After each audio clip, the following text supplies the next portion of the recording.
નમસ્કાર મિત્રો, પેરના ન્યૂઝમાં આપનું સ્વાગત છે। આજ રોજ નડિયાદ શહેરમાં MGVCLમાં લાલિયાવાડીની નાગરિકો ત્રસ્ત રાત્રિના સમયે વારંવાર લાઇટો બંધ થતાં લોકોને MGVCLની કચેરીઓ પર ઉમટ્યા।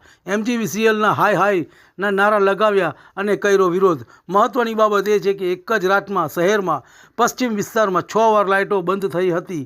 રિપોર્ટ રવિ સાધુ। તમને અમારા સમાચાર પસંદ આવ્યા હોય તો લાઇક, શેર, બેલ આઇકોન અને સબસ્ક્રાઈબ કરો।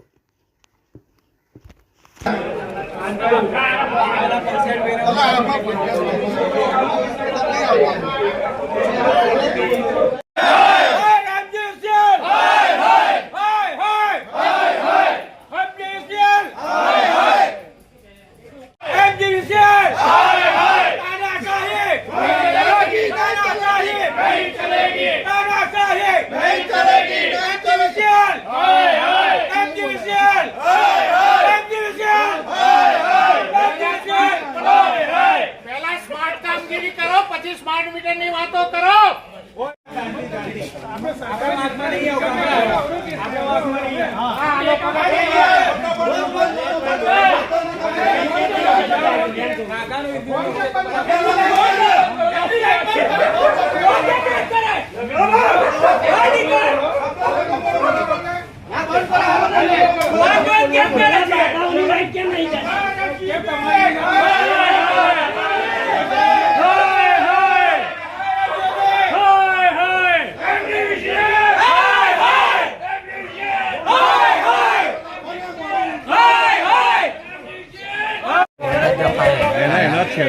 કાલના લોડના જફા છે ભાઈ।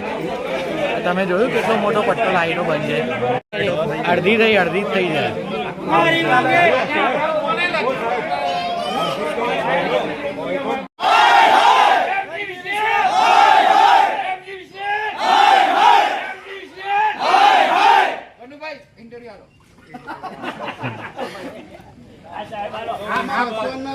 પશ્ચિમ વિભાગની અંદર કાયમ માટે MGVCLના લાઇટના ખૂબ જ મોટા પ્રશ્નો છે। અગાઉ પણ આ રીતે બધાએ ભેગા થઈને રજૂઆત કરેલી, એ પછી થોડો ટાઈમ ચાલુ થયો અને આ ઉનાળો આવે છે એટલે આના પ્રશ્નો ઊભા થાય। અમારો પશ્ચિમ વિભાગ આખો MGVCLને બહુ શાંતિથી સહકાર આપે છે, શાંતિથી વાત કરીએ છીએ બધું, પણ આ વખતે એ લોકોએ કોઈ અમારી વાત સાંભળી નથી।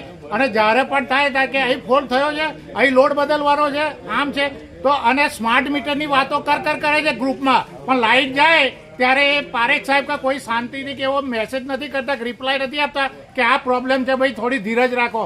પછી આ ધીરજ ખૂટી ગઈ છે પબ્લિકની, અને આ કાયમનો મોટો પ્રશ્ન છે। સ્માર્ટ મીટરની વાત કરતા પહેલા મારો એક જ પ્રશ્ન કે પહેલા જે જૂના વાયરો છે, જે ખરાબ થઈ ગયેલા થાંભલા છે, ટ્રાન્સમીટરો છે, એ બધી લાઈનો બરાબર સ્માર્ટ કરો ને કામ કોન્ક્રીટ કરો, તો બધું આ પ્રશ્નો ફરીથી ઉભા નહીં થાય। આ વારે ઘડીએ આ તો લાઈટ ગઈ એટલે પેલા જઈને આમ વાયર આનો અને આમ જોઈન્ટ કરી દે એટલે ચાલુ થઈ ગઈ એટલે પતી ગયું, પાછા 2-3 દિવસ પછી એના એ પ્રશ્નો। એટલે જે કામ કરે કોન્ક્રીટ કરે, અને હવે આ પ્રશ્નો જ્યાં સુધી ઉકેલ ના આવે ત્યાં સુધી પબ્લિક હવે બહુ હેરાન થાય છે।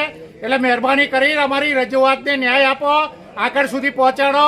અમે ધારાસભ્ય પંકજભાઈ દેવુસિંહ સૌને પણ અપીલ કરીએ છીએ કે આ તમારી જવાબદારી છે, અમે તમારી સહકારની અપેક્ષા રાખીએ છીએ।